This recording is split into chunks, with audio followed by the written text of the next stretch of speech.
मैं अपनी कथाओं में कहा करता हूं, वैकुंठ में ठाकुर जी शेषनाग पे ही रहते हैं और कहीं जाना हो तो गरुण जी को बुला लेते हैं।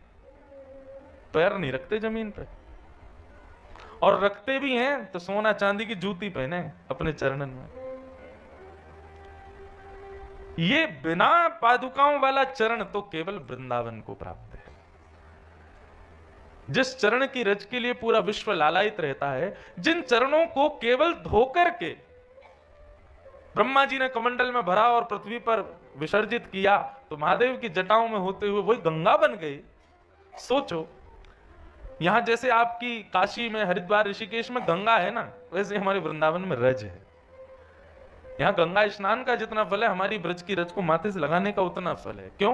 क्योंकि श्री हरि चरणामृत से कम नहीं है।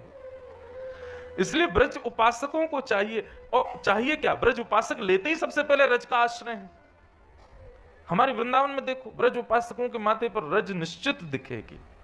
क्यों? क्योंकि इस रज की ही कृपा है कि किशोरी जी, ठाकुर जी, यमुना जी सब स्वीकार करते हैं।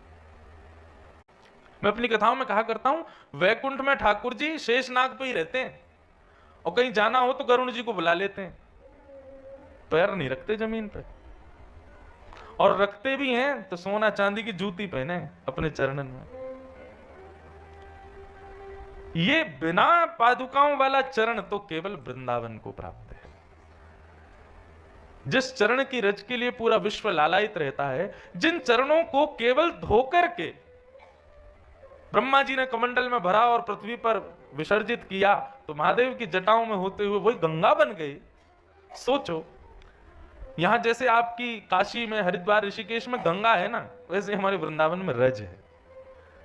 यहाँ गंगा स्नान का जितना फल है, हमारी ब्रज की रज को माथे से लगाने का उतना फल है। क्यों? क्योंकि श्री हरि चरणामृत से कम नहीं है। इसलिए ब्रज उपासकों को चाहिए, और चाहिए क्या, ब्रज उपासक लेते ही सबसे पहले रज का आश्रय है। हमारे वृंदावन में देखो, ब्रज उपासकों के माथे पर रज निश्चित दिखेगी। क्यों? क्योंकि इस रज की ही कृपा है कि किशोरी जी, ठाकुर जी, यमुना जी सब स्वीकार करते हैं।